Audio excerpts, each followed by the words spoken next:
Hola Albert, ¿qué tal? ¿Cómo estás? Hola, hola Eva. Bueno, pues esta es una primera entrevista para Conciencia Expandida. Mucha gente te conoce, pero igualmente te voy a presentar. Albert es psicoterapeuta, lleva más de 40 años como psicoterapeuta. Es miembro de honor, eres miembro de honor de la Asociación Española de Terapia Gestalt Ujú.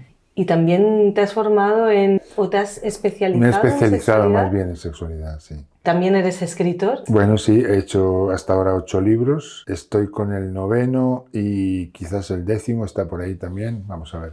Sí. Me puedo considerar escritor al principio cuando apareció David Barba, sobre todo, que es mi editor principal. Yo he editado con 2 editoriales, pero la principal es Editorial La Llave, Ediciones La Llave, Ujú. de que dirige David Barba. Y me presentaba como terapeuta o psicoterapeuta, formador, ¿no? Y escritor. Sonaba un poco extraño, ¿no? Pero bueno, yo creo que después de 8 libros ya me puedo considerar Sí, yo creo que escritor. sí Sí, también. ¿no? Muy bien, pues lo primero que me interesa preguntarte es que probablemente todo el mundo conozca toda esta parte más profesional, de carrera profesional de Albert, y me gustaría preguntarte un poco por tus orígenes. Mm, ¿Cómo era Albert en la infancia? ¿Cómo se fue construyendo Albert desde que naciste, los primeros años de vida? Un poco que nos cuentes Mm. cómo... Bueno, Albert fue y sigue siendo, yo creo, me definía así Elena Revenga en el prólogo de uno de los libros, el dedicado a la paternidad, como un niño curioso. Mm. Yo creo que desde bien joven tenía ansias de saber del mundo y de saber de mí, básicamente. Y empecé muy joven en todo este camino de la búsqueda. Con 15 años editaba una cosa que se llamaba Fichas de Vida Alternativa. Bueno, empecé ahí. Y Este asunto de la precocidad ha estado siempre presente, ¿no? cuéntanos un poco qué es eso de fichas de vida Bueno, alternativa. estamos en 1973, en pleno franquismo todavía, faltan 2 años para que muera Franco, el dictador. Y España es un país que tiene una cultura muy empobrecida. Mm. Entonces hay muchas cosas de las que no se habla, o porque están prohibidas o porque se censuran. Y empieza todo lo que en esa época sería el mundo alternativo, que se llamaba. Es decir, por ejemplo, las pedagogías alternativas, Steiner, Waldorf, Montessori, las energías alternativas, que hoy en día Mm. están muy en boga, eólica, solar, aerotermia, etcétera, pero que empezaban entonces, la arquitectura natural, o sea, todo lo que era alternativo al sistema. Entonces a mí Mm. eso me interesaba mucho y yo editaba, entre comillas, es decir, resumía o copiaba de alguien que hacía lo mismo en Francia, yo manejaba el francés, el idioma, y, y hacía una especie de resumencitos que vendía por 10 pesetas. Es decir, 0,06 euros de hoy en día, ¿no? Entonces la gente me pedía una... Entonces yo tenía un catálogo de todos estos temas alternativos, incluyendo también las psicoterapias alternativas, desde la antipsiquiatría y la naciente psicología humanista que empezaba entonces Mm. a llegar a España, ¿no? ¿Qué edad tenías tú en esa 15, época? 15 15 años. años. Y entre los 15 y los 20, es una época en la que yo hago muchas cosas, me formo en psicodrama, me formo en cosas de psicología humanista, incluida la Gestalt, me formo en test proyectivos de Rothschild, me formo, por decirlo así, entro en un trabajo interior en un grupo Gurdjieff, que se llama un grupo que trabaja de la atención sobre uno mismo, una misma, y estudio 2 carreras en la universidad, doy clases de graduado escolar y de francés para gente sin recursos, empiezo a escribir artículos, bueno, en fin. ¿Cómo estirabas el tiempo, no? Sí, ¿Cómo te mucho. daba tiempo de hacer todo eso? Bueno, corresponde visto, yo hoy en día sé que yo padezco de un trastorno bipolar, que es Mm. leve, ¿eh? Y una de las cosas que digo, que hago mucho énfasis, es que eh, uno de los virus principales de lo que hoy se llama patriarcado es el pensamiento único. Es decir, reducir todas las cosas a un singular, que solo puede Mm. haber un modo de... Aplicado aquí sería que yo creo que no existe el trastorno bipolar, existen los trastornos bipolares, Mm. desde ciclotimias muy leves a trastornos como el mío, pero que yo nunca he hecho un ingreso ni he hecho nada de este tipo. Pero sí que mi vida yo soy un ciclotímico severo o un bipolar leve, ¿no? Pero no me puedo comparar con casos que yo mismo trato o he tratado, ¿no? Pero eso, visto desde hoy, esa sería una época maníaca, es decir, Una época maníaca, yo entonces. tenía mucha energía y esa Sí. energía me daba para hacer muchas cosas, ¿no? Lo cual, dada también mi precocidad, me colocó en un lugar de pionero, digamos, por decirlo así, ¿no? Entonces, pues como tú decías, soy miembro de honor de la asociación que yo mismo contribuí a fundar, fuimos 4 los fundadores, en el año 82, de la Asociación Española de Psicología Humanista, pero también estuve en el primer movimiento de la Asociación de Psicología Humanista en Cataluña. Bueno, una época de mucha actividad profesional en esa época, ¿no? Y el niño Albert, volviendo a eso, era un niño curioso, yo soy un eneatipo 7 para quien maneja el eneagrama, es decir, Mental, ¿no? mental por una parte y por otra parte excesivamente optimista. Entonces, aplicado a la infancia, sería como que yo empecé en los primeros años a contarme una visión muy happy flower, ¿no? Muy Walt Disney, muy optimista de mi infancia. Idealizada, exactamente. Y con los años de trabajo personal profundo he visto que habían cosas que no eran tan guays, digamos. y eso me ha permitido pues conocerme mejor, ¿no? Pero sí, algo así, esos serían un poco los inicios. ¿La relación con tus padres en ese momento cómo era? Siempre ha sido una relación buena. Yo he recibido mucho apoyo, mucho amor de mis padres, no solamente de pequeño, sino de más mayor, y siempre me he sentido muy apoyado. Pero cuando vas profundizando te das cuenta que en cierto modo, sobre todo de parte materno, era un amor condicionado, era un amor un poco tramposillo, en el sentido de que te quiero, eso es lo típico que le pasa a todo el mundo, si eres como yo quiero, ¿no? Entonces, en mi caso concreto, yo era muy inteligente, entonces sacaba muy buenas notas, era alguien muy brillante y los padres me utilizaban un poco como trofeo, ¿no? Como me enseñaban, como fíjate, mi éxito, ¿no? Un símbolo de algo así, ¿no? Yo me sentía utilizado en ese sentido, ¿no? Pero esto me parece, o sea, hoy en día hace muchos años que estoy en paz con eso y me parece algo muy normal. Como muy natural de los padres, ¿no? Que salga ese orgullo por tener un hijo brillante. Claro. Entonces, ¿en qué momento podrías, si recuerdas, cuál fue tu llamada a esta búsqueda de sentido, si la recuerdas? Pues fue, como tantas otras veces he visto después en pacientes o en alumnas o alumnos, fue la frustración que yo sentía hacia los 12, 13, 14 años con las chicas.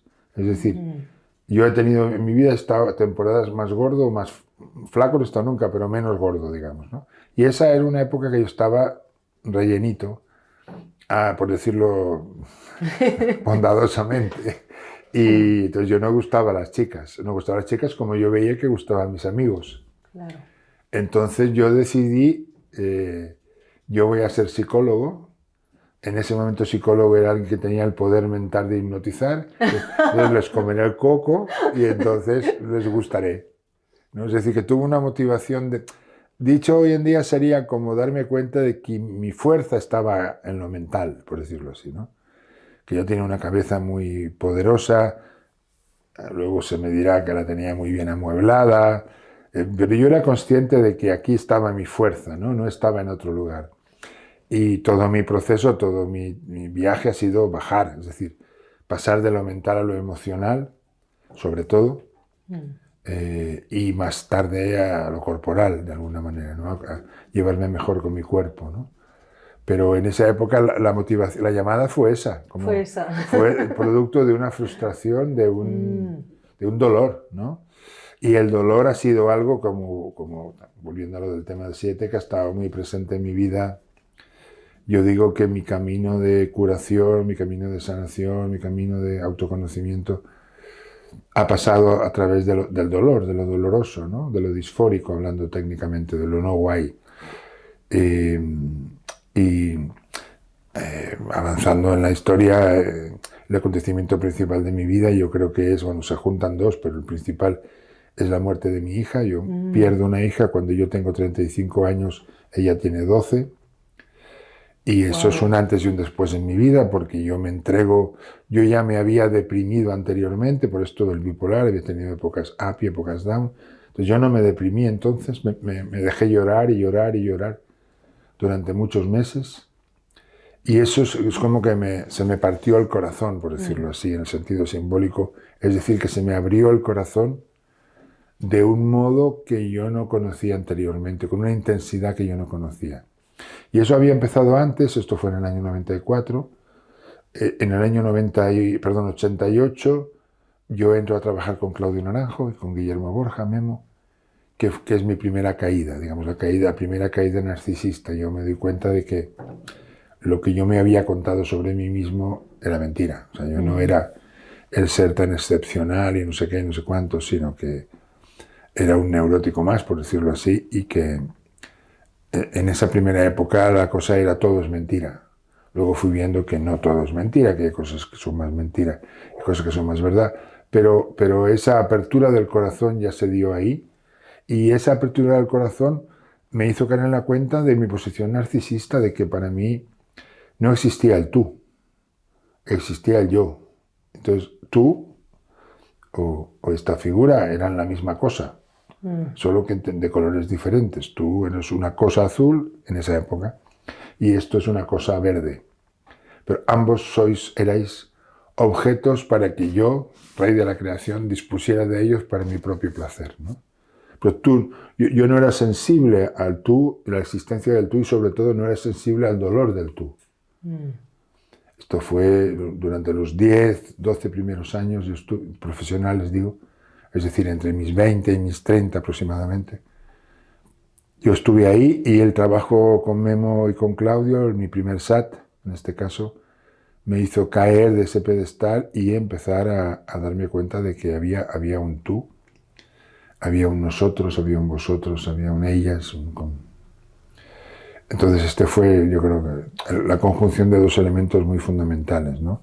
Uno fue en el 88, otro fue en el 94, y en ese plazo, bueno, pasaron cosas que las cosas más intensas de mi vida, ¿no? Esto. ¿Cómo recibían las personas entonces la terapia que tú, si para ti la otra persona no estaba? ¿Cómo eran esos procesos? ¿Cómo es que las ratas no se dan cuenta en el cuento del flautista de Hamelin de que las están llevando al río para que se ahoguen? Porque el flautista lo hace muy bien. Claro. Entonces yo era un gran embaucador, sin ser demasiado consciente. Yo entonces no es que lo hiciera a propósito. En la medida en que yo iba ganando conciencia, iba despertándose una cierta conciencia de eso, pero una parte de mí la iba apagando de alguna manera o disminuyendo, ¿no? Pero sí, yo ya era un buen terapeuta. Yo decía, la gente trabajaba conmigo y conseguía lo que venía a buscar. No era un problema técnico. Yo siempre he sido muy inteligente, entonces utilizaba la inteligencia para suplir la falta de presencia, por decirlo en pocas palabras, ¿no? Entonces la gente no recibía la manipulación o no recibía el hecho de que para mí fueran objetos. Esto no era tan presente porque yo era muy buen técnico, como lo es un terapeuta cognitivo-conductual, que no hace falta que recurra a su presencia, ¿no? Es decir, claro, era disimulable, por lo tanto no era algo que se hiciera evidente. Fue evidente para mí 10 años después, digamos, ¿no? Pero yo ya era, antes de empezar a trabajar, antes de ese momento, de ese 88, yo ya era uno de los terapeutas más gestaltistas más conocidos de toda España, porque había fundado la asociación, porque era uno de los profesores didactas, porque era Albert Rams, bla, bla, bla, bla, ¿no? Porque había... ¿En qué año se funda la asociación? 1982. En el 82. Sí. Entonces lo de Claudio es posterior. ¿No conociste la Gestalt por Claudio entonces? No. Yo conocí la Gestalt, en primer lugar, en el año 75, es decir, yo tenía 17 años, por un libro. Sueños y existencia, de Fritz Perls, uno de los libros clásicos de Fritz Perls, que fue el fundador de la Gestalt, etcétera, etcétera. Sí. Y a mí aquel libro me impactó muchísimo, me conmovió. ¿Recuerdas algo Sí, de aquel libro? recuerdo, no tanto el contenido, no era un tanto qué, sino cómo. Cómo estaba escrito ese libro. Recordemos que yo en ese momento estoy en la universidad estudiando, entonces si yo comparaba el modo académico en que yo leía los libros de la facultad o de las facultades, y de repente este libro escribía, como decía Claudio después, desde las tripas. Entonces, este escribir desde las tripas, este mostrarse con esa autenticidad, con esa directez, a mí me impactó, me conmovió, y dije, ¿y qué es esto? ¿No? Y luego el misterio de esa palabra Gestalt, ¿no? Que nadie sabía muy bien si era una palabra alemana, que significa un conjunto de cosas organizado, que yo conocía por psicología, la psicología de la Gestalt, que es un movimiento en psicología de principios del siglo pasado, pero esto no era aquello, y cuando profundicé más... Era que tenía en cuenta el conjunto, ¿no? Sí, pero de hecho en cuanto a la terminología de lo que hoy se llama Gestalt, hubo una evolución. De hecho, Peirce empezó llamándola terapia de concentración. No le llamaba Gestalt. Y esa atribución de terapia Gestalt, psicología de la Gestalt, de alguna manera fue algo como para ganar prestigio, ¿no? Como nosotros venimos de aquellos. No tanto, en algunas cosas a nivel de percepción y cognición sí, pero en cuanto a lo que yo estoy diciendo que a mí me conmovió, no. Me conmovió otra cosa, ¿no? Y desde entonces yo estaba formándome en esa época, como digo, empiezo después a formarme en psicodrama y luego al llegar a Barcelona ya empiezo a formarme en psicología humanista y dentro de esa psicología humanista empiezo a recibir formación en talleres de Gestalt. Entonces no había una formación estructurada y yo, claro, yo vuelvo al 7. Un 7, además de ser un mentiroso y un charlatán, es un aprovechado. Entonces yo vi que en el mundo de la Gestalt tenía más target, como se dice hoy en día, que en otros mundos. Así que dije, pues me voy a hacer gestaltista. Pues te fue bien, ¿no? Me fue bien. Una buena visión. Sí, entonces yo veía que había menos gente, bla, bla, bla, bla. Eso también influyó, ¿no? Y a nivel profundo era algo que a mí me seguía conmoviendo. Hace poco he estado presentando el 8º libro, que se llama La Gestalt revisitada, y he hecho eso, una vuelta sobre la Gestalt y un análisis crítico de que sí y que no. Y yo decía ahí y mantengo que a mí una de las cosas que me siguen enamorando de la Gestalt es la capacidad del gestaltista, de la gestaltista, de trabajar con su propia vulnerabilidad. Y eso es todo un arte, ¿no? Y eso yo lo encontré ya en el primer libro y lo encontré, no en todos, pero sí en muchos de los gestaltistas que yo me encontré, porque luego ya fue más claro, apareció ahí la figura de Michel Katchev. Michel Katchev, que murió joven, demasiado joven, fue uno de los introductores de los reintroductores de la Gestalt en Europa, porque la Gestalt nace en Fritz y Laura Pels, que son europeos, pero emigran a Sudáfrica con el nazismo, luego se irán a los Estados Unidos, fundarán el Instituto de Terapia Gestalt de Nueva York, se separarán, Fritz se irá por otra parte y Laura se quedará en ese instituto, y algunos europeos van a formarse allí, sea a Nueva York, sea a Cleveland, el caso de Michel, se forma con Joseph Zinker, que es conocido por su libro sobre la creatividad, y son de los que traen, entonces yo conocí, porque yo fui el primer vicepresidente de la Asociación Española de Terapia Gestalt, y como yo manejaba bastante bien el francés, entonces yo iba a congresos internacionales como representante español, y ahí conocí, pues entre otros, a Michel Katchev, a Serge Angers, que fue el presidente de la Sociedad Parisina, de la Escuela Parisina de Gestalt y de la Sociedad Francesa, donde yo formé parte también, a Hilarion Petzold, etcétera, ¿no? Jean Ambrossi en Suiza, o sea, como a los grandes que habían ido a Estados Unidos y habían vuelto y estaban haciendo su Gestalt, ¿no? Entonces yo, con Serge también tuve una muy buena relación, pero con Michel, sobre todo, desarrollamos no solo una relación profesional, sino una relación de amistad. Él me invitó a su escuela de Bruselas como profesor, igual que Serge lo hizo en París o que Jean Ambrossi lo hizo en Suiza. Yo invité a Michel a trabajar en Barcelona, y el contacto con él yo creo que fue mi verdadera formación en Gestalt, con él, con ellos, ¿no?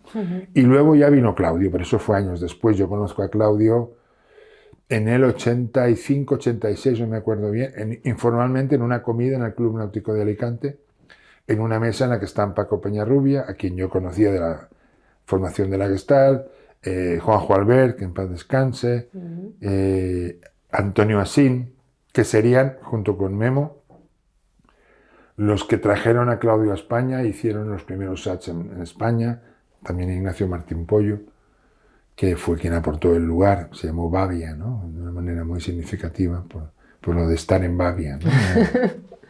Sí. Y no sé en qué estábamos. Háblame un poco, me has explicado de toda la Gestalt, de cómo llegaste a la Gestalt, qué es lo que te inspiró a leer el libro este de Fritz Perls, y del encuentro con Claudio. ¿Cómo lo viviste? Cuéntanos un poco de esa experiencia, porque fueron los primeros SAT que él hacía sí, aquí, yo fui ¿verdad? de la primera promoción, exactamente. Claro. No fui... Era? Aquello fue como difícil de decir con palabras, ¿no? Pero fue... Yo había leído a Castaneda cuando era joven, como tantos otros, ¿no? Entonces, para mí era como si fuera Don Juan, ¿no? El Don Juan de Castaneda. Es decir, Paco Peñarrubia, lo de Francisco Peñarrubia, lo definía en esa época como el más sabio de los chamanes y el más chamán de los sabios, ¿no? Entonces, esa mixtura de chamanismo y sabiduría, por decirlo así, ¿no? Yo me quedaba encantado escuchando a Claudio. O sea, además, vuelvo a la inteligencia, perdonad, pero es que era muy importante. Yo era uno de los que le seguía intelectualmente y no todo el mundo era capaz de seguir a Claudio porque hacía muchas derivadas, muchas oraciones subordinadas, muchas complementarias, se iba de aquí a allá, iba relacionando cosas que aparentemente nada tienen que ver entre sí. Y para mí era como nutrición, como si yo recibiera una lluvia de sabiduría que encontraba un buen receptor, porque a mí me parecía entender lo que decía Claudio. Y si no, pues le preguntaba, ¿no? Y luego tenía una manera de, lo que Claudio llamó después actitud, una manera de estar en el mundo que a mí me volvió a conmover. Es como si yo encontrara en Claudio la personificación de ese Fritz que a mí me había enamorado en el libro, ¿no? Entonces ya no era un libro, sino que era una persona. Y luego el tipo de trabajo que proponía era el famoso viaje del héroe, es decir, en primer lugar visita tu infierno, luego el purgatorio y luego eventualmente el cielo. Pero lo primero es, no hay proceso de autoconocimiento sin conocimiento de la propia sombra.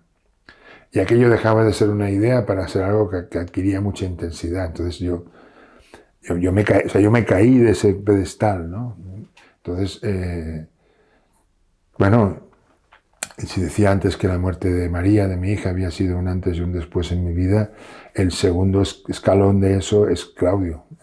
Y Memo, Guillermo Borja, fue eso muy, muy importante, que yo no empecé por Claudio, empecé por Memo, por Guillermo Borja, que era un personaje mucho más chamán, mucho más loco, mucho más intenso, mucho más salvaje, que hoy en día podemos decir que hizo mucho daño a muchas personas, pero a mí no. Yo necesitaba encontrar una persona que claramente fuera mucho más fuerte que yo. Pues yo había jugado a ese asunto del poder con diferentes personas que me había encontrado, y con Memo no era posible jugar, ¿no? Entonces a mí me volvió a enamorar alguien que se entregaba de esa manera a su trabajo, con todos los peros que eso tiene, que los hay, los he visto, los puedo hablar. ¿Puedes contar algo del trabajo que él hacía? Por ejemplo, él era un alcohólico, es decir, él trabajaba borracho, sin perder la conciencia. Pero eso es muy difícil es decir, ¿dónde está la línea entre el estar borracho y el no perder la conciencia, ¿no? Entonces, él se presentaba en los grupos borracho. ¿Siempre? No, siempre no, pero muchas veces. Es decir, que no era un personaje ideal, no era un santo. Él murió de SIDA. Y yo doy fe, porque he recibido testimonios de relaciones que él no se protegía. ni protegía, lo cual me parece fatal, ¿no? Él se enrollaba con sus pacientes. Sí, hoy en día ya es muy claro, hoy en día hay una palabra que es abuso, que es clarísimo, Sí. es decir, que fue un abusador, un borracho y un inconsciente. Pero dicho todo lo cual, Vaya. pues muchas víctimas en el camino. Claro. Pero algunas de esas personas nos sentó, con perdón de puta madre, nos sentó muy bien eso. A ti te fue A mí bien. me fue muy bien. Yo creo que Claudio en esa primera etapa mía era demasiado suave para mí. Yo hubiera podido esquivar ese encuentro con lo infernal mío. Pero Memo no te dejaba escaparte, o sea, es como si que te ponía ahí y Era confrontativo, mucho. entonces. Bueno, es quien introdujo en España al menos el concepto de confrontación. Yo recuerdo cuando Paco me lo presentaba y Paco Peñarrubia me decía, vendrá un tal Guillermo Borja, Memo. Dicen, porque todavía él no le conocía, que trabaja la confrontación. Es la primera noticia que yo tuve, ¿no? Y bueno, el primer contacto con Memo fue en casa de Paco y Aní, que era un lugar de Madrid donde yo me solía alojar en esa época cuando iba a trabajar a Madrid, que era con bastante frecuencia, porque en esa época no habían escuelas de Gestalt, era la asociación que organizaba las formaciones, y principalmente en Madrid. Y estábamos tomando whisky y yo en esa época estaba muy alcoholizado. Entonces yo me pasé de la raya, entonces no sé si fue Paco o Aní o los dos hicieron el gesto como de acompañarme a la habitación para dormir la mona. Y Memo dijo, no. Él se lo ha buscado, que él se lo encuentra. Él se ha emborrachado, se va solito a la habitación. Ese fue el primer contacto, imagínate. Ese fue el primer... Y luego eso fue, podría ser 86, 87, luego tuvimos un intercambio profesional, en el sentido que él me invitó a trabajar con el Jordán en Málaga, que era un instituto que él lideraba. Pero vamos, más allá de eso, lo importante fue que yo encontré un maestro loco, Memo, y luego un maestro cuerdo, que fue Claudio. Entonces, la conjunción de ambas... Memo entró en prisión, o sea, yo empecé a trabajar con él oficialmente en el 88, 89 fuimos a México a hacer el trabajo del desierto, y en el 90, noviembre, diciembre del 90, entra en prisión. Porque se ha puesto demasiado chulo con alguien que no debería haberse puesto chulo. Entonces, el tal alguien le organiza una redada y casualmente han encontrado en su casa sustancias que no deberían estar, digamos, ¿no? Y él está en prisión, que fue su cura, fue su sanación, porque nosotros junto con Cristina Nadal, mi mujer en ese momento, fuimos 2 veces más, yo creo, a visitarle, una en el 94, después de la muerte de mi hija, y luego en el 95 para despedirnos de él, porque él murió en julio del 95, meses después de salir de la prisión, ¿no? De SIDA. Entonces, y cuando fuimos en el 94 era otro Memo, era otra persona, es decir... Ahí se transformó mucho, ¿no? Realmente. mucho. Y hizo un trabajo descomunal, porque Háblanos un poco del trabajo del desierto que has mencionado, ¿en qué consistía? El trabajo en el desierto tiene que ver con la tradición de los indios huicholes, que son los indios de la Sierra Madre. Se hace en torno a... Están alrededor del Real de 14, que es un antiguo lugar minero en México. Y ellos trabajan con lo que llaman jicuri, que es el peyote, que es una planta sagrada. Sí. Entonces, una vez al año... la raíz, ¿no? No, se toma la seta entera, que yo sepa. Ah. Sí, porque se mastica. No lo he tomado nunca. Sí, no. Pues, entonces ahí ellos una vez al año hacen la peregrinación de Viricuta, que le llaman, que es ir a cazar venados, el peyote, de una manera muy ritual y muy... Creo que esto es muy importante decirlo, porque no era un uso recreativo, ni en ellos ni en Memo. Entonces organizaba... Era una búsqueda espiritual, ¿no? Exactamente, era una caminata, 60 kilómetros en 3 días, y se tomaba peyote. Entonces, ahí iban pasando cosas y Memo y sus ayudantes las iban manejando. Durante el camino se iba tomando. Se iba tomando, se iban haciendo paradas. Recuerdo la noche en el desierto, porque eso era alrededor del Día de los Muertos, 31 de octubre, 1 de noviembre, y yo recuerdo la noche del 31 de octubre de 1989, y yo creo que es una de las peores noches de mi vida, porque fue una noche infernal en cuanto a celos, en cuanto a yo encontrarme con partes de mí muy poco vistosas, digamos. Fue una noche oscura, entonces. Muy oscura. No fue tanto lo que se llama noche oscura del alma, eso fue después, sino que fue una noche oscura en el sentido de que yo me vi... De ver tu propia oscuridad, ¿no? Claro, exactamente. De ver tu sombra. Exactamente. De una manera muy dramática, porque a eso te ayuda mucho el peyote, como hacen otras sustancias, ¿no? O la ayahuasca, o el LSD, o es como te presentan tus propios monstruos, de una manera muy gráfica, muy sentida, ¿no? Y bueno, para mí fue uno de los hitos más importantes, ¿no? No solamente en eso, sino la siguiente noche dormimos en un pesebre, o sea, empezaron a pasar acontecimientos de estos mágicos. Subimos al Quemado, que es la montaña sagrada de los Huicholes. Pues ahí hicimos un ritual con alguien que nos acompañaba. Qué místico todo. Exactamente, esa es la idea principal. Sí. Era un puro chamán, entonces. Exactamente. Bueno, él se había formado con Roquet. Roquet fue un psiquiatra en México que inició el trabajo con sustancias, pero también con María Sabina, que es una de las grandes chamanas mexicanas que trabajaba también con sustancias, pero sobre todo era la gran curandera. Entonces él aprendió Roquet era psiquiatra, pero María Sabina era una indígena, es decir, claro, era María, chamana pura. Chamana ¿no? pura. Sí. Y entonces él tenía mucho de eso en su manera de trabajar y era alguien, a mí lo que me enamoró fue lo comprometido, visto desde hoy, yo no había conocido a nadie que se comprometiera tanto con él aquí y ahora. Y con su propio, es decir, él estaba completamente ahí. Cuando estaba contigo, te hacía sentir que no había otra cosa más importante en el mundo que tú. No en el sentido narcisista, sino que él te daba toda su atención. Y eso yo no lo había sentido nunca así. Entonces, a mí me sentó muy bien, pero reconozco que hubo gente que le sentó muy mal también, ¿no? Y luego llegó Claudio y era otra manera de trabajar, era otra... un alma más grande, creo yo, ¿no? Un Mahatma, ¿no? Como alguien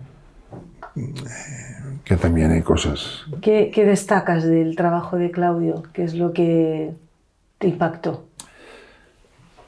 A mí me impactó hace poco en este libro que citaba de la Gestalt revisitada, un capítulo se llama Los frutos de Claudio y ahí hay una síntesis de las 5 cosas que me parecen más importantes, ¿no?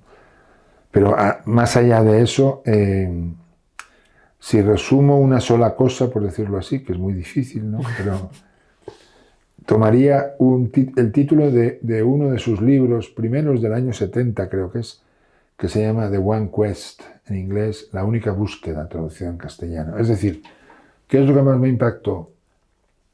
Ver que muchas, si no todas las tradiciones espirituales convergen en algún lugar. Tienen una unicidad interior y a mí eso es algo que yo andaba buscando desde la adolescencia. Fue como verlo, entenderlo, vivirlo, practicarlo, como que el Tao, el yoga, el budismo, el sufismo, el esoterismo cristiano, etcétera, comparten una cosa común, ¿no? Y que es como si hablaran diferentes idiomas, pero hay una lengua troncal, una lengua común. Todas y todos vienen a decir casi lo mismo, entendido como cada cual lo dice a su manera y hay cosas que son muy diferentes, pero en el fondo que se resume mucho en lo que... todo eso de las convergencias a mí me impresionó mucho, ¿no? Yo estudié en los Escolapios y el lema de los Escolapios era piedad y letras. Piedad y letras. Y luego me encontré en el budismo que los 2 grandes ejes eran la sabiduría y la compasión, que se parece mucho a ese lema, ¿no? Es como si entender que en el fondo de todo se trata de unir sabiduría y compasión. O sea, abrir la mente abrir el corazón, abrir el alma, ¿no? Como algo así. Y eso yo lo encontré con Claudio como nunca antes. Más allá de la sombra de Claudio, que la tiene y que no voy a hablar ahora, pero sí he hablado en lugares pertinentes donde tocaba y que como todo, o como todo no, pero como tantas veces yo me creo haber atravesado, digamos, todo el camino desde la transferencia idealizante a la transferencia negativa, a la transferencia neutra, tal como yo le llamo. Es decir, de verle como alguien en el pedestal, completo, sin falta, a ver las faltas, a ver lo humano, ¿no? A bajar lo humano, bajarlo y cabrearme con eso y distanciarme, y después llegar a una tercera posición que es, a pesar de todo, reconocer lo muchísimo que a mí me ha aportado, pero no solamente a mí, sino a la Gestalt, y no solamente española, italiana, francesa, alemana, Sudamérica, Rusia. Y lo que sigue aportando porque su obra continúa. Exactamente, ¿no? Entonces, si no recuerdo mal, esos 5 cosas son: 1, la introducción de la meditación en la formación y en la psicoterapia. Es decir, esto que hoy nos parece normal, que es meditar dentro de encuadres formativos, antes de que no existía. 2, bueno, lo enumero de forma diferente. Otro asunto es el enneagrama. Es decir, ese mapa, por decirlo así, que introduce Gurdjieff en el siglo pasado, principios del siglo pasado en Europa, que viene, parece ser, de Asia Central, pero que yo creo que la raíz más clara está en el siglo IV de nuestra era, en lo que se llamaron padres y madres de la Iglesia, ¿no? Gente que se retira al desierto cuando el emperador romano Constantino proclama la religión cristiana como religión oficial del Imperio Romano, y hay gente verdadera que dice: no, esto no es lo que decía un tal Jesús. Y se van al desierto, Egipto, Palestina, Siria, a hacer una cosa que ellos llamaban la esiquia, ¿no? La búsqueda interior, digámoslo así, ¿no? O la búsqueda de Dios. Pero lo que se encuentran es con el diablo, claro. Cuando uno busca a Dios, lo primero que encuentra es lo que no es Dios, digamos, ¿no? Es decir, empiezan a ver cómo tropiezan, que ese es el origen de la palabra pecado, cómo se equivocan, cómo se descentran, diríamos en lenguaje moderno. Y empiezan a darse cuenta que hay patterns, hay patrones en sus maneras de descentrarse. Y las agrupan en torno a 7 categorías, que serán los 7 pecados capitales: ira, orgullo, lujuria, gula, bla, bla. A lo que el enneagrama añadirá 2 más: la vanidad, que en esa primera teoría se confunde con el orgullo y no es lo mismo, y el miedo, que los padres de la Iglesia no está catalogado como pecado capital. Yo creo que por una cuestión, yo siempre digo por una cuestión política, porque la Iglesia, las iglesias cristianas utilizan mucho el claro, miedo, exactamente, no pueden verlo como pecado capital, porque se tirarían piedras en el tejado, ¿no? Se pondrían palos en las ruedas. Entonces, eso lo introdujo Claudio en España y en Europa, porque Claudio encontró a Óscar Ichazo, que es un maestro de esa misma tradición, hizo un retiro muy famoso en Arica, en el desierto de Chile, en los años finales. Cuando había fallecido su hijo. Su hijo Matías, exactamente, muere con 11 años, y entonces él entra en una especie de crisis y coincide con esta propuesta de este Óscar Ichazo, se va con un grupo de gente al desierto, y ahí, digamos, tiene su primera iluminación, por decirlo así, tal como él lo cuenta. Luego vendrá una noche oscura, pero ahí hay una primera iluminación, y pasa adapta, digamos, del enneagrama como mapa del cosmos, que es tal como lo presenta Gurdjieff, al enneagrama de la personalidad, que es como nosotros lo estamos conociendo y es como se ha desarrollado, ¿no? O sea, que el primer contacto con el enneagrama lo tuviste con Claudio. Con Claudio. En realidad con Paco. O sea, Paco Peñarrubia y Aní, que le conocieron unos pocos años antes que yo, no muchos, pero 2 o 3 o 4, y me empezaron a hablar, porque en ese momento tenía mucho contacto con Paco, porque habíamos acabado de hacer la asociación, yo viajaba mucho a su casa de Madrid, bueno, teníamos mucho, y hablábamos mucho, entonces él me habló del enneagrama, y yo lo conocí en charla de café. Pero cuando entro a trabajar de verdad es en el 88, cuando yo me pongo de paciente, de alumno en el primer SAT, ¿no? Y esta fue otra de las grandes aportaciones. Otro es entender la Gestalt como una disciplina espiritual, es decir, ver lo espiritual de la Gestalt. Claudio le llamaba que la Gestalt es un criptotaoísmo, es decir, una versión o una manera del taoísmo encubierta, que no parece que lo sea. Y el taoísmo, el Tao, es como entrégate al fluir de la vida, algo así, ¿no? Que resuena con eso que Fritz Perls llamaba autorregulación organísmica y Claudio llamaba espontaneidad. Es como un ponerte de acuerdo con la vida, algo así, ¿no? Como estar en sintonía, ¿no? Eso, Y fluir. una espiritualidad muy carnal, muy terrenal, muy directa. Y luego el propio SAT, es decir, la estructura de trabajo en el que se junta autoobservación, Gestalt, enneagrama, trabajo corporal y teatro. Es como ese pack. Como la combinación de todo. Se convierte en un instrumento. Sí, yo estoy haciendo la formación del chat. Ah, pues ya lo conoces.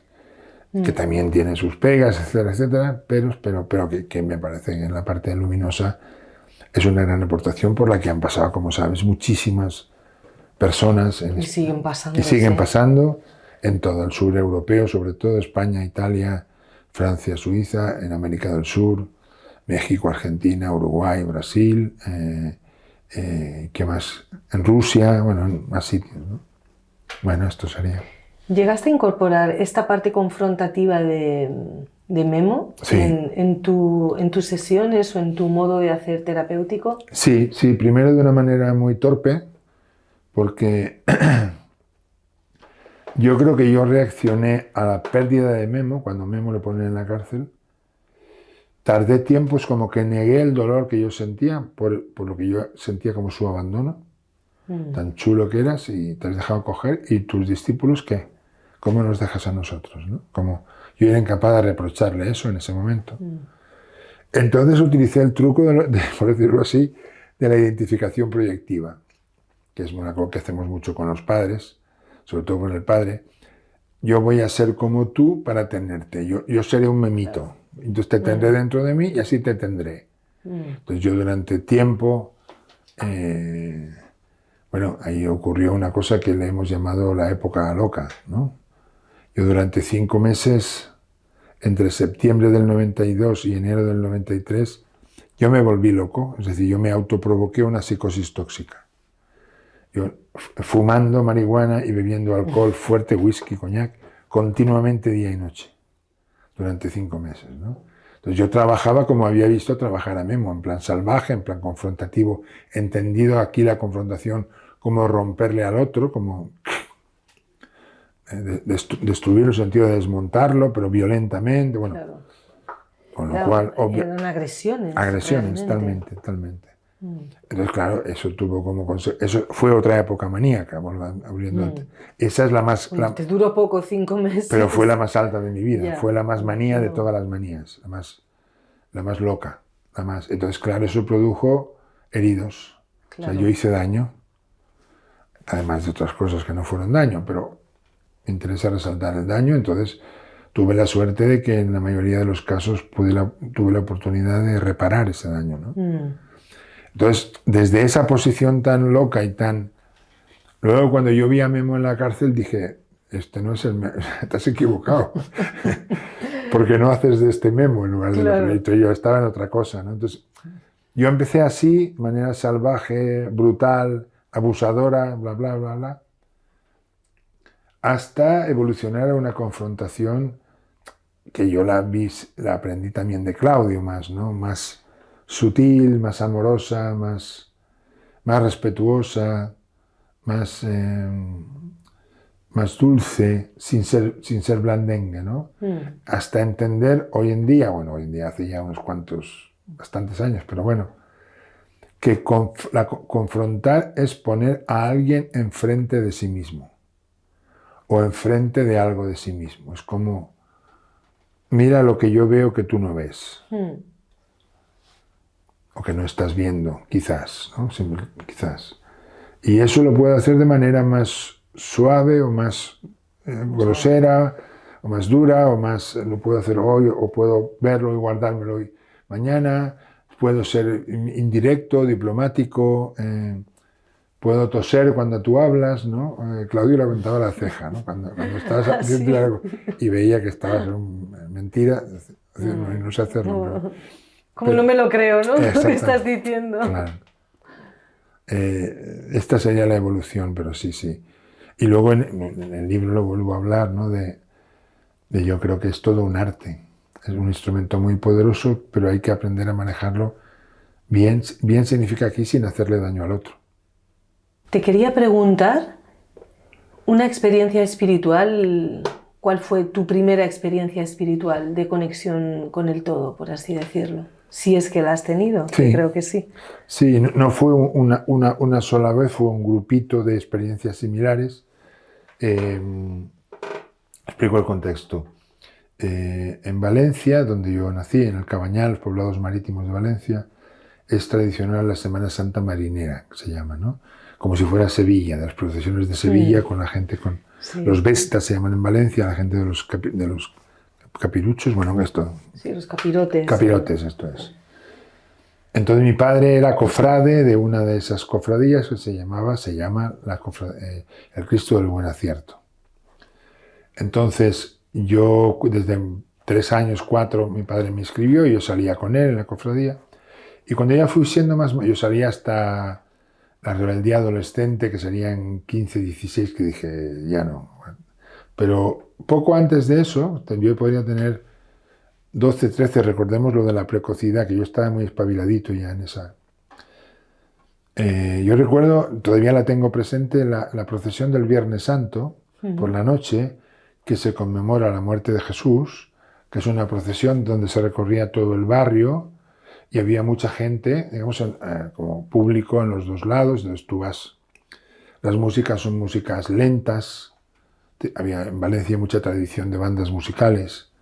Entonces había una música muy, muy buena, muy bien hecha, lenta, triste, y tú ibas caminando vestido de... Bueno, entonces en ese contexto yo veía que a mi alrededor estaba pasando algo que yo no entendía, que era que mucha gente se emocionaba, se conmovía al paso de la imagen del Cristo o al paso de la imagen de la cofradía y lloraba y yo sentí que ahí estaba pasando algo que yo no conocía y que tenía que ver con algo colectivo. A mucha gente le pasaban cosas muy parecidas y yo entendí que eso era algo trascendente, en el sentido de que no había un motivo para que a tanta gente le pasara, ¿no? Yo me sentí como... Es la primera vez que yo me sentía formando parte de un todo mayor que yo. Que es la primera condición. Uno de los libros que he escrito se llama Una psicoterapia espiritual, y ahí digo que yo creo que desde el punto de vista psicológico las dos condiciones para una experiencia espiritual son una, es que se simboliza en este gesto de bajar la cabeza, ¿no? Sentir que existe algo más grande que yo. Y 2, vivir eso, esa experiencia, ese estado de conciencia, ese estado de ánimo de que existe algo más grande que yo, vivirlo con descanso, con gozo o con empoderamiento. Y yo lo sentía entre descanso y gozo en ese momento, esos Viernes Santos que yo recuerdo, ¿no? Como sentía, hay algo que me lleva y me hace partícipe de un ente mucho más grande que yo, porque es un ente colectivo, y es gozoso, es gustoso, si me lo dejo sentir, y me produce una especie de descanso que no entiendo muy bien, ¿no? Yo creo que esta sería la primera experiencia. ¿Y ahí qué edad tenías? ¿Con 15 años? No llega, creo. 13, 14 debería ser. 12, 13, 14 por ahí. Sí. Luego ya vendría... Precoz también para sí. la experiencia espiritual, ¿no? Para todo. Sí, sí. ¿Cómo ves la psicoterapia en este momento? ¿Cómo de cuando tú empezaste a cómo está yendo todo ahora, ¿no? El mundo que ha cambiado tanto. Bueno, por una parte yo creo que siguiendo el tono de la época, digamos, por decirlo así, se ha transformado bastante en un producto de consumo. Como casi todo lo que nos presenta la sociedad de consumo, en el que no sé si era Bauman que decía que hoy en día no sé cómo era el inicio de la frase, algo así como los productos espirituales, digamos, están en una tienda, ¿no? Como la psicoterapia se consume, como se consume el jogging o el macramé o el tai chi o no sé qué, ¿no? Lo cual tiene dos caras. Una que es esta más crítica, digamos, de banalización, pero luego se ha popularizado también. Hoy en día, mucha más. Es decir, cuando yo empecé, hablar de terapia era hablar de cosas raras. Claro. Y de que uno está mal o está que loco. Estás muy loco, ¿no? Para ir a terapia. O estás muy mal. Hoy en día, por ejemplo, en las redes, muchos actores, personajes famosos, hablan de que han ido a terapia o están yendo a terapia. El último que he escuchado, Eduard Fernández, el grandísimo actor, pero también cantantes, en fin. Entonces, es como que hoy en día ir a terapia es normal, ¿no? Por lo tanto, tiene las dos caras. Por otra parte, yo creo que otros dos fenómenos que estaban más ahora que entonces es la espiritualización de la psicoterapia, es decir, como que la psicoterapia está abriendo más la dimensión espiritual de las personas y hace una especie de puente entre la psicoterapia clásica y las tradiciones espirituales. Eso es lo que yo llamo psicoterapia espiritual, entre otras cosas. Y luego hay otro camino que está ocurriendo, es que la psicoterapia está entrando en el terreno de lo social. Es decir, en la medida, por ejemplo, todavía estamos en pañales en eso, ¿no? Es decir, por ejemplo, psicólogos en la sanidad pública. Todavía estamos con un déficit enorme, pero cuando yo empecé no estaban, no habían psicólogos en la sanidad pública. No habían, no. Claro. Ya es un paso, ¿no? De hecho, fíjate, yo estoy titulado, creo que en el año 81, si no me equivoco de memoria, y mi título no dice que yo soy psicólogo, dice yo soy licenciado en Filosofía y Ciencias de la Educación, sección Psicología. Claro, porque estaban unidas, ¿no? La filosofía. Porque no habían facultades de psicología separadas, por ejemplo, ¿no? Eso tenía un lado muy positivo también, ¿no? Claro. Porque era mucho más rico también la carrera al introducir toda la filosofía. Pero eso corresponde también a los pros y contras de la especialización, por ejemplo, en medicina. Hoy tenemos súper especialistas. Claro, se ha ido acotando todo mucho. Y eso nos ha hecho ganar mucha eficacia y al tiempo esa persona pierde facultades para otras cosas que no sean lo estrictamente suyo. Entonces, yo creo que tiene las dos caras, ¿no? Otra cosa que está pasando ahora, en estos últimos años, que no pasaba tanto cuando yo empecé, es lo que sería lo integrativo. Es decir, y eso yo cito para explicarlo un estudio que se hizo en los años 70 del siglo pasado, es decir, un estudio con método científico fiable en ese sentido, que decía que terapeutas expertos de diferentes corrientes se parecen más entre sí que terapeutas expertos y novatos de la misma corriente. En lo que hacen, no en cómo explican lo que hacen. Es decir, que un gestaltista experto se parece más a un conductista experto o a un sistémico o a un psicoanalista que a un gestaltista que empieza. En lo que hacen, aunque no porque entonces lo que hacen se parece mucho, pero el gestaltista te lo explicará, cuando explica lo que hace lo explicará de una manera, el psicoanalista de otro, la sistémica de otro. Entonces, ¿qué significa eso? Cuando ya llevas suficientes años de tablas, de recorrido, te das cuenta que lo que sirve es lo que le sirve al otro, no lo que te sirve a ti. Repito, que lo integrativo yo lo entiendo como que se hace obvio cuando llevas muchos años de trabajo, que la verdad no es propiedad de nadie, que lo verdadero existe en muchos lugares y que yo recuerdo cuando en el año 17 se hizo un congreso de Gestalt en Málaga y nos hacían algunas entrevistas a algunos y me preguntaban y yo decía que yo he pasado al principio, digamos, como defender la bandera de la Gestalt y llevarla a la universidad, a congresos, y me siento satisfecho de eso, porque le fue bien a la Gestalt esa actitud desde unos cuantos de nosotros y nosotras, ¿no? A trabajar según lo que me parece que le va mejor al otro. Entonces, a veces soy gestaltista, a veces soy conductista, a veces soy consejero, cosa que está prohibida en Gestalt ortodoxa, sí. A veces psicoanalista, a veces corporalista, a veces psicomago, a veces chamán, a veces... Dependiendo de quién tengo delante y del encuadre, porque no es lo mismo una persona que está al principio que una que está más avanzada, el grado de patología del paciente, de la paciente, aquello en lo que entra más fácilmente que en lo otro, el encuadre, si estamos haciendo un proceso abierto o estamos haciendo un número determinado de sesiones y lo vamos a dejar ahí, 3 sesiones, por ejemplo. Hay muchos factores que... Entonces, la integración, ¿qué significa? Que los terapeutas... yo también soy formador y soy supervisor desde hace muchos años, nos vamos abriendo al saber de otros colegas, porque hay cosas para las cuales el propio enfoque va muy bien, pero hay otras cosas que el propio enfoque no va tan bien. Claro. Hay otros enfoques que van mejor. Qué bueno. Entonces yo creo que ese movimiento que yo veo, integrativo de las psicoterapias, me parece sano, me parece bueno. ¿Cómo crees que está la salud mental ahora mismo en nuestra sociedad, en España en concreto? Pues vuelve a ser algo ambivalente, es decir, en los últimos, no sé, 5 o 10 años, por decir algo, se habla mucho más de salud mental que lo que se hablaba hace 40 años.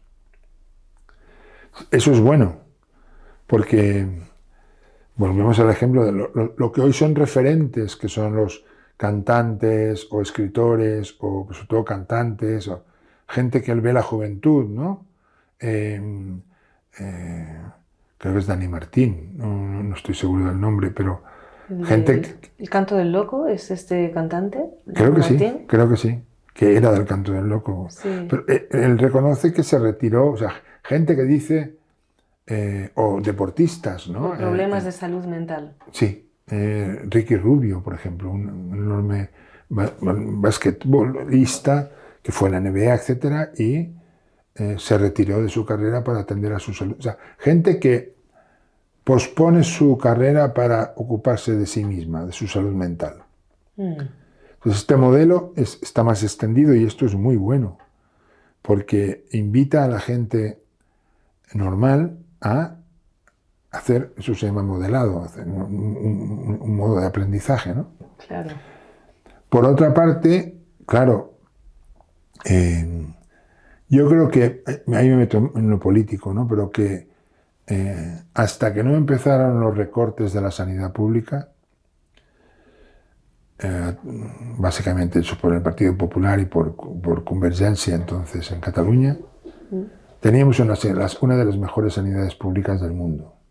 Sí. Y ya no. Le recortaron tanto que nuestra sanidad está pobre, está paupérrima, está deficitaria, está... Entonces, eso tiene diferentes síntomas, diferentes consecuencias. Una clásica es la posposición de pruebas e intervenciones de modo no conveniente, ¿no? Que te hagan esperar 1 año para operarte de no sé qué. Pero otro tiene que ver con la salud mental, y es que hoy día sí hay psicólogos que trabajan en la sanidad pública, pero la población es tan grande que pueden ver al paciente, a la paciente, una vez cada 2 meses, cada 3 meses. Eso con ese ritmo no se puede hacer psicoterapia.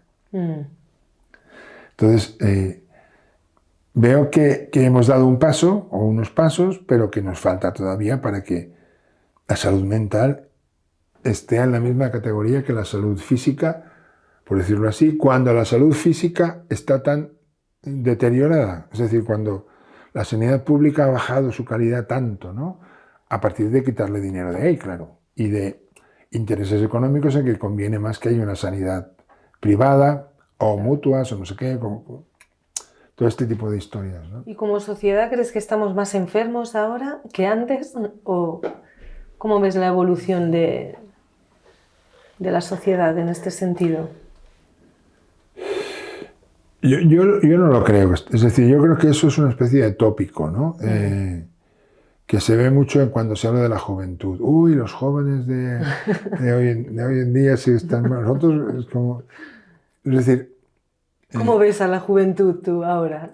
Yo veo que existen, vuelvo al pensamiento singular, al pensamiento único, que existen muchos tipos de jóvenes y que englobarlos todos en el joven pasota, superficial, que se pasa la vida en el móvil y que no le interesa nada y que no se implica en política, es alterar la campana de Gauss, la curva de la normalidad, es decir, es no mirar donde no solo lo que es más frecuente, si quieres, como lo siguiente también, ¿no? Hay jóvenes muy implicados, jóvenes que tienen mucha profundidad, grandes lectores, gente muy comprometida. Bueno, hay muchos tipos de jóvenes. Entonces yo no veo peor a la juventud de hoy en día que cuando yo era joven, por decirlo así, ¿no? Que hace 40 años. No, y eso me parece una reflexión, es decir, el otro día, por ejemplo, en economía, ¿no? Hay un programa que estoy viendo ahora que se llama Economía en Colors, Economía en Colores, que es un programa de la televisión catalana, que lo dirige no me acuerdo el nombre, un economista, profesor en Estados Unidos, que se caracteriza por llevar unas americanas muy coloristas, ¿no? Bueno, y él mostraba cómo, con datos, que a nivel económico no solamente no estamos peor que hace 100 años, sino que estamos mejor. Pero la idea que tiene la gente es que estamos peor. Claro. Porque es lo que se vende a lo mejor, ¿no? ¿No? Él lo explicaba muy bien, no lo recuerdo. Quizás... Algo así. Es decir, yo no creo que... A ver, hay factores que sí que estamos peor en cuanto a cómo tenemos el planeta. ¿Estamos peor que hace 100 años? Sí. La conciencia ecológica es mayor. Eso es el otro lado. En fin, oportunidades laborales eran mucho mayores hace 40 años que ahora. Ahora tenemos toda una generación de jóvenes pero los jóvenes ya emigraban hace 40 años. Es decir, se nos olvida el Vente a Alemania Pepe, ¿no? Que era la emigración española hacia Europa, ¿no? Como tenemos demasiado presente España como país receptor de inmigrantes y menos como España país fabricante de inmigrantes que van afuera, ¿no? Entonces, yo no creo que esté peor. En estadística, el índice de suicidios de los jóvenes ha aumentado bastante en los últimos tiempos. No tengo las cifras, no las conozco, pero podría ser. Pero eso tiene que ver con una cuestión, por ejemplo, lo que sí es cierto es que se ha promovido una cultura del no esfuerzo.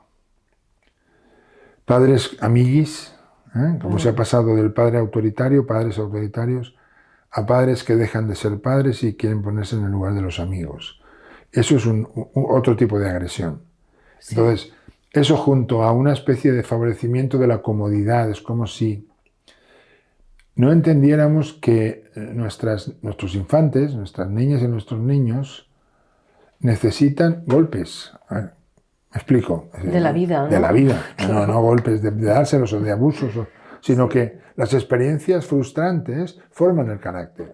Entonces, si los aislamos tanto que les privamos de esas experiencias frustrantes, se hacen la idea de que la vida de adulto va a ser así, y no va a ser así.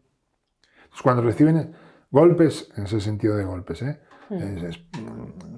traumas, trauma significa golpe, ¿no? Como cosas de la vida que les frustran, reaccionan mal. Entre otras cosas, el suicidio es un ejemplo de eso. Es como, entre otras cosas, es más complejo, ¿no? Pero es como... El suicida tiene la idea loca de que siempre va a ser tan mal como ahora.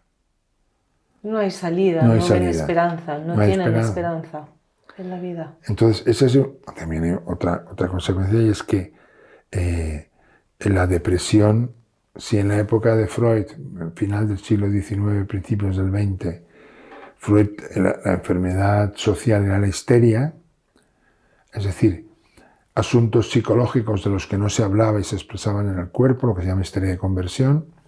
Hoy en día seguramente la patología principal es una polaridad narcisismo-depresión, que tiene mucho que ver. Como yo me formo una imagen ideal de mí mismo y cuando esa imagen se quiebra me deprimo. Y el suicidio es una especie de extremo de esa depresión. Es como, creo que las estadísticas que yo recuerdo de hace años son que un 10-15% de la población se deprime y un 10-15% de los deprimidas se suicidan, ¿no? Algo así, ¿no? Sí, no tengo las cifras exactas, yo tampoco, pero sé que están subiendo. Pero insisto en ese aspecto social, en ese aspecto de que no primamos suficiente la educación del esfuerzo, creo. Muy bien. Ahora nos vamos por otros derroteros. Muy bien. Por la sexualidad. ¿Cómo ves la sexualidad hoy en día? Esta apertura, este liberalismo que hay sexual. Yo creo que hay una mentira ahí, es decir, a ver, o una ambivalencia o algo. Esa presunta apertura tiene presuntas cerrazones, por decirlo así, ¿no? En primer lugar, ¿cómo veo la sexualidad? La veo demasiado genitalizada. Es decir, yo he desarrollado un modelo de trabajo con la sexualidad, he escrito un libro en torno a eso, que así como hay una dictadura del consumo, que se nos invita a consumir más que a consumar, es decir, se nos invita a tragar, a comprar, favoreciendo una especie de cultura oral, come, compra, ten, en lugar de toma una cosa, estate con ella, procésala, mastícala, digiérela y verás si quieres más de eso o no, quieres otra cosa o no quieres nada. Como consumar. Claro, eso crea una insatisfacción continua siempre. Exactamente. Entonces, con la sexualidad, que suele ser uno de los lugares donde los síntomas sociales más se ven, ya lo decía Wilhelm Reich, ¿no? Mediados del siglo XX, ese es el primer fenómeno que yo veo y que yo confronto y critico. Creo que muchos de los llamados disfunciones sexuales son disfunciones genitales porque se ha cargado demasiado la sexualidad como genitalidad. En solamente esa parte. Y la sexualidad es más que genitalidad. Y yo lo explico con una cosa que llaman la teoría del embudo. Imaginemos un embudo y hay un líquido aquí dentro. Esta es la parte estrecha y esta es la parte ancha. Entonces yo digo que lo sexual es el líquido, no el nivel aquí o aquí. Entonces, ¿qué pasa de algo muy amplio, que es lo que podemos llamar, en Oriente se llama Kundalini, o prana, o chi, ¿no? Freud le llamaba libido, es la energía sexual, pero energía vital. La que ahora mismo está corriendo por aquí y la podemos percibir o no porque depende del estado de conciencia en el que estemos, ¿no? Luego viene lo que se llama la sensualidad, es decir, cómo esa energía entra en lo humano a través de los sentidos. Y de hecho pueden existir orgasmos de vista, orgasmos de gusto, etc., ¿no? Luego viene el erotismo, cuando esa sensualidad se va centrando en la zona más genital erógena, pero todavía está en todo el cuerpo. Vibran los dedos, la piel de gallina, etcétera, etcétera, ¿no? Luego viene la genitalidad, que es todas las prácticas sexuales que no son el coito, felación, cunilingus, fresas con nata, etcétera, etcétera. Y luego viene la coitalidad, es decir, el acto genital. Meter un cilindrín dentro de un bujerín o de otro bujerín o frotar dos bujerines, ¿no? Si eso se aísla de todo lo demás, se produce un sexo gimnástico. Claro. Y hablamos de que vamos a tener sexo o vamos a hacer sexo. Tener sexo como de nuevo la sociedad de consumo, como se tiene una lavadora, como se tiene un lavavajillas, como se tiene... O hacer sexo como si solo hubiera la parte activa, cuando la sexualidad tiene una parte yang, activa, pero tiene una parte yin, un dejarse recibir esa energía. Porque si no dejas que esa energía entre en ti, aquello es prácticamente lo mismo follar, con perdón, que hacer bicicleta estática. Es decir, ese es un primer... Luego hay más aspectos de eso, pero ese me parece que es el problema principal, ¿no? Y según lo cuentas, parece como que se necesita tiempo, ¿no? Eso. Y espacio para, Eso. como para llegar a esa sexualidad. Y conciencia de que no existe solo lo genital. Eso es muy importante también, ¿no? Como que... Y hoy en día el tiempo es bastante escaso. Claro. Claro, pero si hay suficiente conciencia, yo en mi modelo de trabajo utilizo un término que se llama contratos. Contrato es un acuerdo que hacen dos o más personas para que entre ellos pase tal cosa muy concreta en tal lugar durante tal tiempo. Y solo eso. Entonces, en lugar de contratar entre dos personas tener un coíto, se podría contratar escuchar juntos una canción, abrazados, desnudos y respirar. ¿Por qué es mejor el coíto que una cosa como esa? Porque entonces ya no afecta al tiempo, porque la media hora es la misma. Sí. Media hora para el coíto, media hora para el abrazo. Es como, hay todo un trabajo de mentalización que, caso de que fuera ocurriendo, sería muy lento y necesitaría varias generaciones para... Y lo que yo veo en la sociedad de la televisión, para entendernos, la que entra por las... no va en ese sentido. Está reducido a un grupo de gente que suele coincidir con el grupo de gente de los buscadores y buscadoras, o gente que tiene una cierta conciencia de sí misma, o que para quienes buscan que la vida sea algo más que consumir, trabajar, descansar, tener una casa, un coche, no sé qué. Otro aspecto importante es que esto sería, yo digo, lo que no es sexual, sexualidad no es solo genitalidad, pero sexualidad sí que es intimidad. Es decir, para que exista una sexualidad no gimnástica, la persona tiene que ser capaz de ponerse vulnerable frente al otro.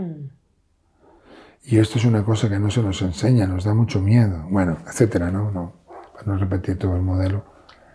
Pero esto sería lo principal, digamos, ¿no? Muy bien. ¿Qué piensas de los jóvenes, de los adolescentes que todo lo que aprenden de sexualidad lo hagan a través del porno? ¿Crees que en casa, en las familias, se habla realmente de sexualidad y de esta sexualidad que tú estás explicando? Creo que no solamente, no sé si el lugar es la familia o la escuela. Es decir, idealmente en ambos sitios. Pero creo que se debería empezar, pero incluso desde los 10, 12 años, a tener lo que antes se llamaba, no sé cómo es ahora, clases de educación sexual.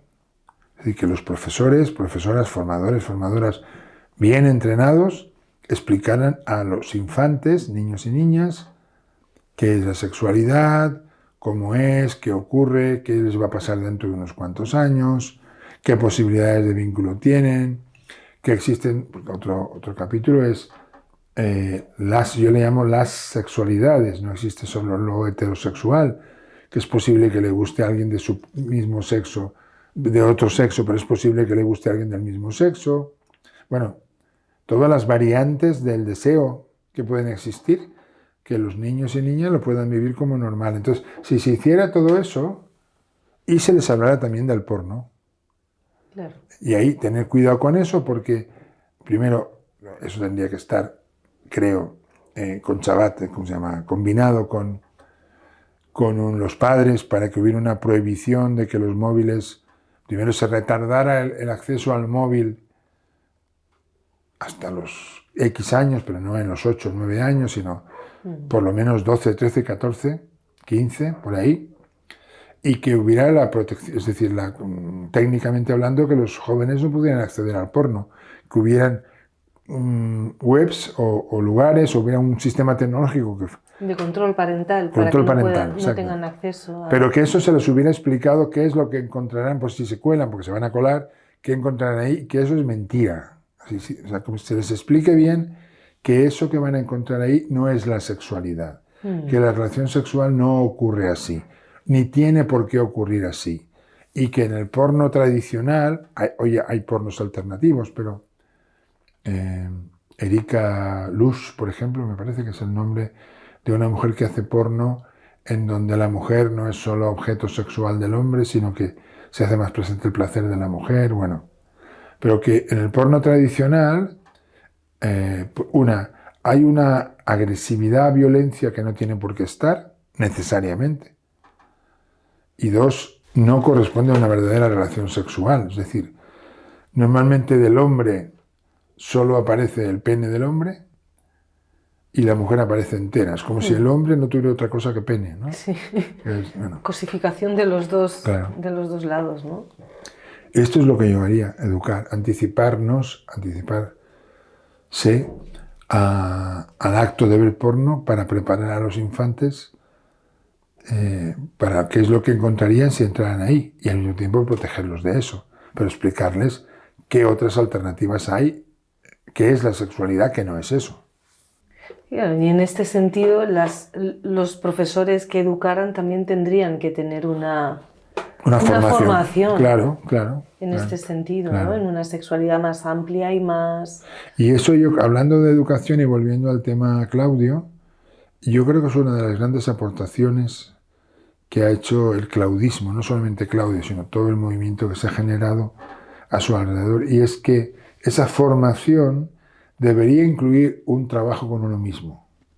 Es decir, que esos formadores y formadoras no solamente deberían aprender técnicas, teorías, metodologías, sino que deberían aprender cómo ponerse en contacto con sí mismas, conocer sus emociones, conocer el autoconocimiento, para que aquello que hicieran, lo hicieran también con cierto tono, porque eso también tiene que ver con la enseñanza que van a dar, ¿no? Es decir, algo importante en esa educación sexual sería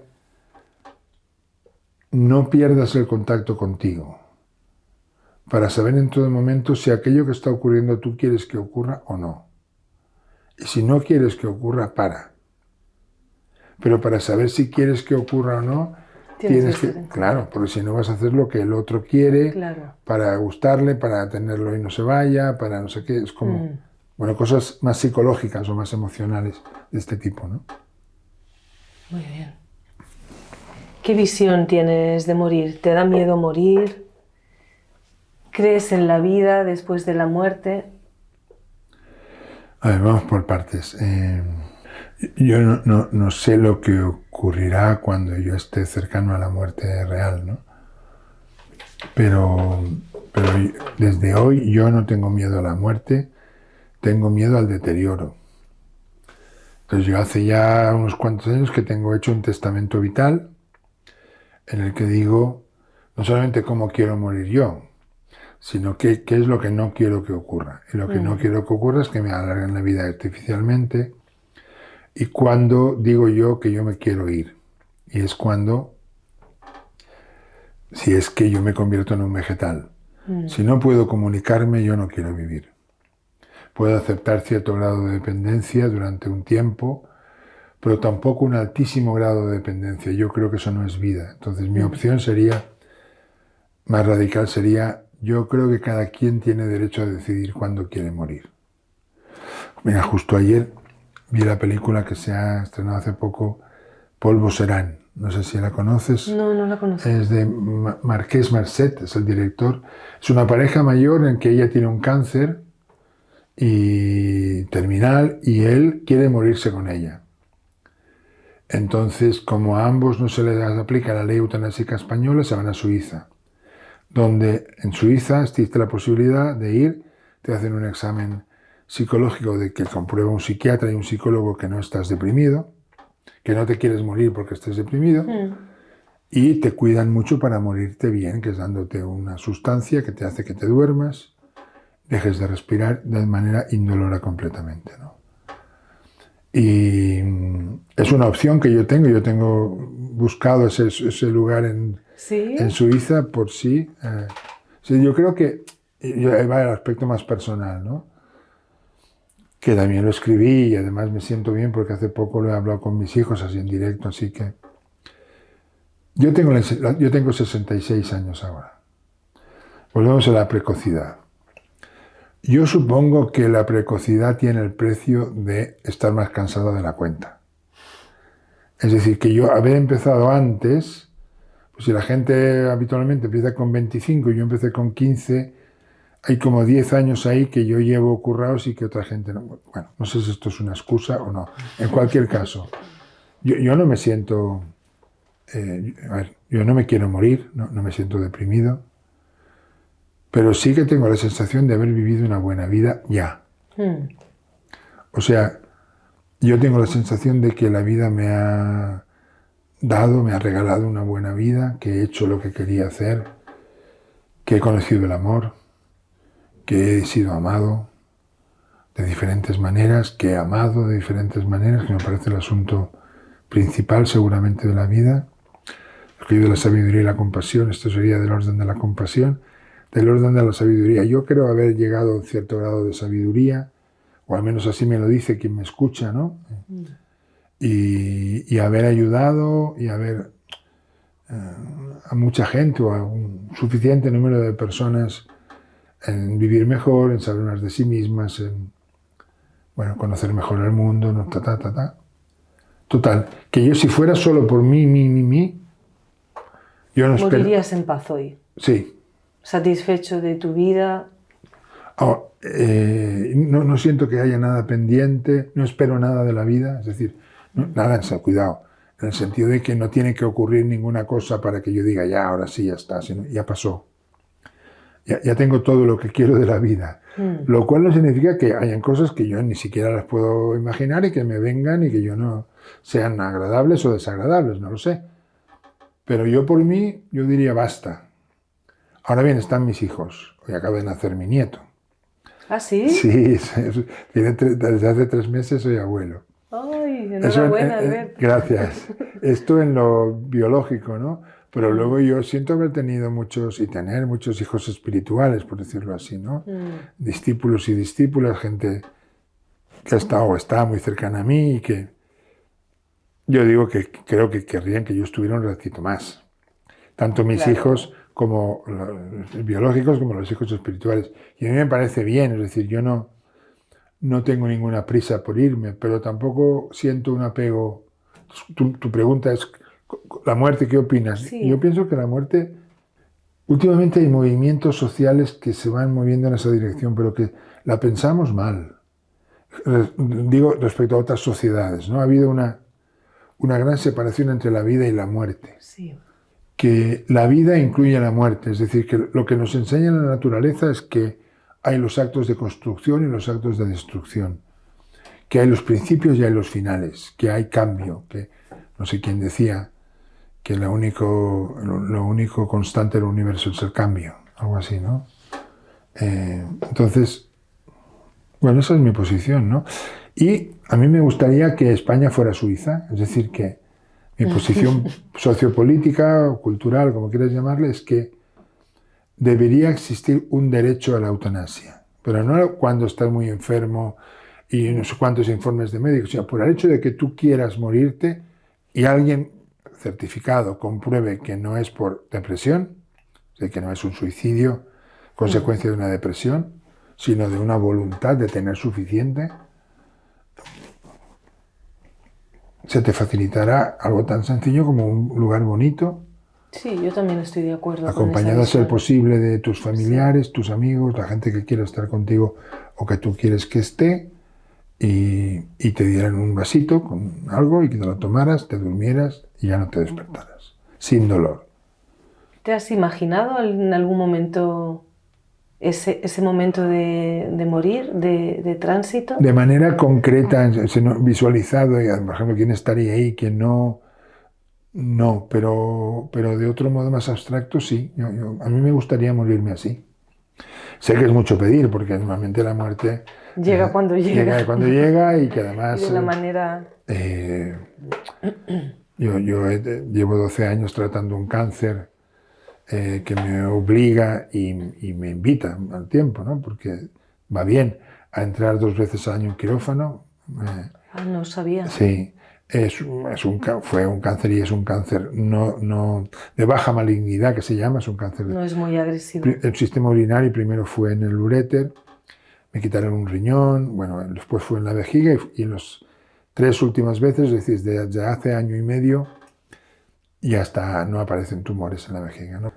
que puede ocurrir, que de repente hay un tumor en algún sitio y te vas. Y no solamente te vas, sino que al final, a mí me gustaría con perdón, que me chutaran la suficiente morfina o lo que fuera Sí, para no sufrir. ¿no? Yo no creo que El haya dolor, que sufrir el dolor. dolor ¿no? físico, ¿no? Yo ni lo quiero ni creo que debería estar. En el estado actual de la ciencia no debería haber dolor físico. No, hoy en día hay muchos recursos paliativos. Pero bueno, esta sería mi para el posición dolor. frente a la muerte, sí. ¿Crees en otras vidas, en reencarnación?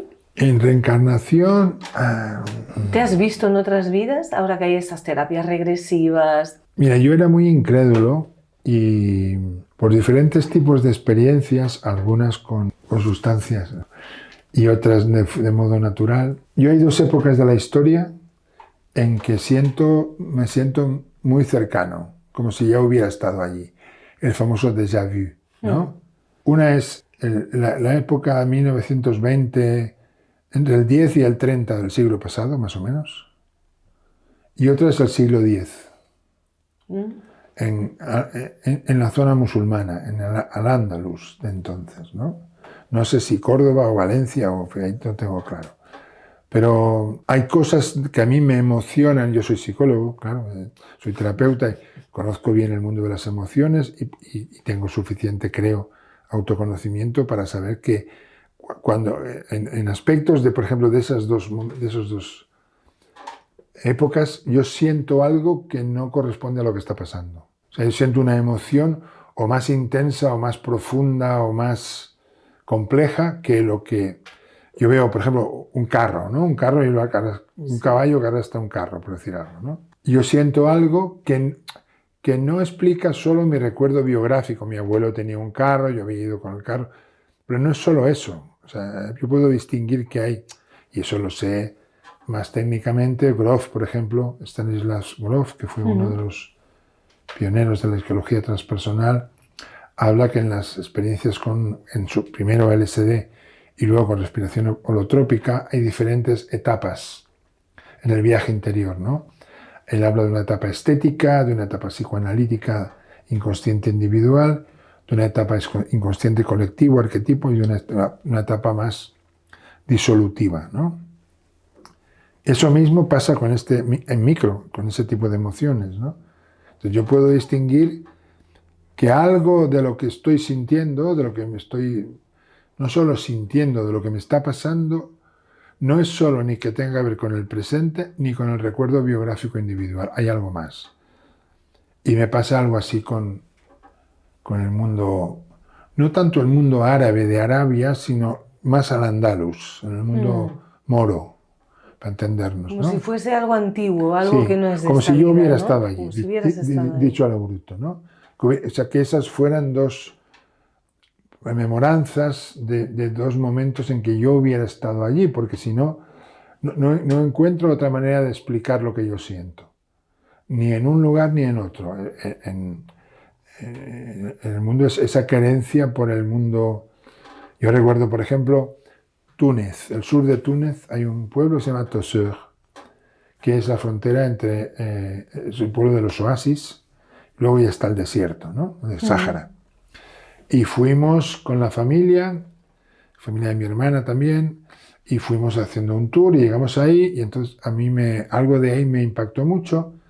Eso era agosto, y en octubre de ese año, que es mi cumpleaños, yo volví yo solo, en avión directo a Tozeur, sin nada más, y encontré un conductor de carro, que se llama, espero, Jamel, que hablaba francés, entonces con el francés me pude comunicar muy bien con él, y le pedí que me llevara a los oasis cercanos al pueblo. Y cuando yo estuve en el oasis, yo tenía otra vez la sensación de déjà vu. Yo he estado aquí. Es algo como que me sonaba muy familiar, que yo puedo explicar en parte porque me recordaba la Huerta de Valencia, y cuando yo era pequeño con mi abuelo, con mis tíos, en la acequia, no sé cuántos, pero había algo más. Entonces, cuando tú me preguntas, ¿crees en la reencarnación? Antes no, ahora podría ser. Pero por otra parte, yo creo que lo que ocurre cuando nos morimos es que nos disolvemos. Es decir, que perdemos la estructura que llamamos yo y nos convertimos en átomos, ¿no? En que pueden, es como que nos disolvemos en un cosmos, ¿no? Como En el todo, volvemos ¿no? a ser polvo de estrellas, ¿no? Que es lo que yo creo que somos cuando nacemos, ¿no? Entonces no sé cómo se produciría ese fenómeno, pero bueno, hasta ahí puedo leer. Es decir, esto es lo que de modo verdadero o auténtico podría decir.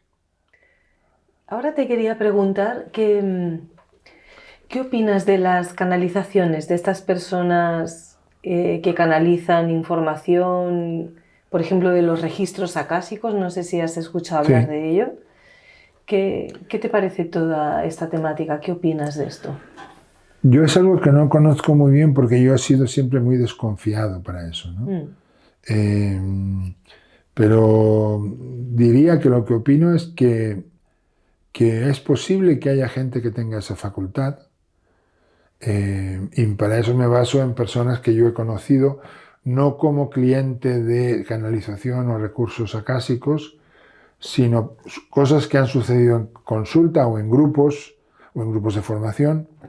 Es decir, personas que en un momento determinado han tenido una percepción no explicable, de nuevo, por los fenómenos que estaban ocurriendo. Había algo más ahí, ¿no? No era posible que esa persona tuviera ese conocimiento o esa percepción a partir de su historia o de lo que... Y yo mismo también, es decir, yo hay determinadas circunstancias en las que he podido sentir, por ejemplo, que algo iba a ocurrir antes de que ocurriera. Eso es explicable por la sabiduría, es decir, por el conjunto de técnicas, teorías, tablas, experiencia que yo manejo, porque eran escenas laborales, pero había algo más misterioso que tenía que ver con el tipo de estado de conciencia que yo tenía.